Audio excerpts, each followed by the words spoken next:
ಅವ್ರು ನನಗೆ ಏನ್ ಹೇಳತ್ತಾರ ಗೊತ್ತೇನು? ನಾವ್ 6, 7, 8ನೇ ತರಗತಿ ಮಕ್ಕಳು ಪಾಲಕರು ಹೇಳಿದ್ರು, 9ನೇ 10ನೇದವ್ರು ಹೇಳ್ಯಾರ ಕಾಣ್ತೀನಿ. ಒಟ್ ಯಾರೇನ್ ನೋಡ್ರಿ ಅಲ್ಲೇ ಓದ್ತಾವ್ ನೋಡ್ರಿ ಹುಡುಗರು ಆ ಹಾಸ್ಟೆಲ್ದಾಗ. ಹೌದಾ, ನಾನು ಮಕ್ಳಿಗೆ ಕರ್ಸ್ಕೊತೀನಿ, ದಮ್ರಿ ಒಂದ್ 5-6 ದಿನ ಇವೇನ್ ಮಾಡ್ಕೊಳೋದ ಮಾಡ್ಕೊಳತ್ ಹೇಳಿದ್ರಿ. ಇಲ್ಲಿ ಬಂದಾಗ ಪಾಲಕರು ಇಲ್ಲಿ ಬಂದಾಗ ಹೇಳ್ಬಾರ್ದಲ್ಲ.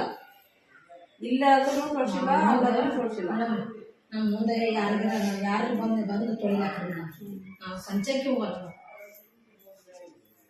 ಕಸ ಹೋಗೋದು ವರ್ಷ ನನಗೆ ಬೇಕಾಯ್ತ ಅಂಕಲ್ ನಾನು ಕಡೆಗೆ ಸಪ್ರೇಟ್ ಕೊಡ್ತಿದ್ದೆ. ಇವ್ನು 2,000 ರೂಪಾಯಿ ದಿನ ತೊಳೆದು ಹೋಗಕ್ಕೆ ಏನಾರ ಮಾಡಕ್ಕೆ ಬರ್ಲಕ್ಕ ಬಿಡ್ಲಕ್ಕ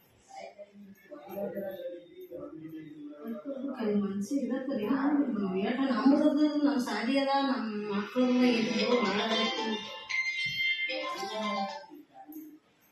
ಹೇಳ್ರಿ.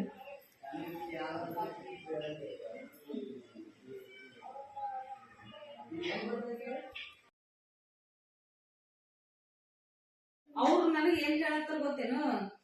ನಾವ್ 6, 7, 8ನೇ ತರಗತಿ ಮಕ್ಕಳು ಪಾಲಕರು ಹೇಳಿದ್ರು, 9ನೇ 10ನೇದವ್ರು ಹೇಳ್ಯಾರ ಕಾಣ್ತೀನಿ. ಒಟ್ ಯಾರೇನ್ ನೋಡ್ರಿ ಅಲ್ಲೇ ಓದ್ತಾವ್ ನೋಡ್ರಿ ಹುಡುಗರು ಆ ಹಾಸ್ಟೆಲ್ದಾಗ. ಹೌದಾ, ನಾನು ಮಕ್ಳಿಗೆ ಕರ್ಸ್ಕೊತೀನಿ, ದಮ್ರಿ ಒಂದ್ 5-6 ದಿನ ಇವೇನ್ ಮಾಡ್ಕೊಳೋದ ಮಾಡ್ಕೊಳತ್ ಹೇಳಿದ್ರಿ. ಇಲ್ಲಿ ಬಂದಾಗ ಪಾಲಕರು ಇಲ್ಲಿ ಬಂದಾಗ ಹೇಳ್ಬಾರ್ದಲ್ಲ. ಇಲ್ಲಾದ್ರೂ ಸೋಡ್ಸಿಲ್ಲ, ಅಲ್ಲಾದ್ರೂ ಸೋಡ್ಸಿಲ್ಲ. ನಮ್ಮ ಮುಂದೆ ಯಾರು ಬಂದು ತೊಳಿಲಾಕ್ರಿ. ನಾವು ಸಂಚೆಗೆ ಹೋಗೋದು ಕಸ ಹೋಗೋದು ವರ್ಷ ನನಗೆ ಬೇಕಾಯ್ತ ಅಂಕಲ್ ನಾನು ಕಡೆಗೆ ಸಪ್ರೇಟ್ ಕೊಡ್ತಿದ್ದೆ. ಇವ್ನು 2,000 ರೂಪಾಯಿ ದಿನ ತೊಳೆದು ಹೋಗಕ್ಕೆ ಏನಾರ ಮಾಡಕ್ಕೆ ಬರ್ಲಕ್ಕ ಬಿಡ್ಲಕ್ಕ ಮನ್ಸಿ ಇರತ್ತೀರಿ.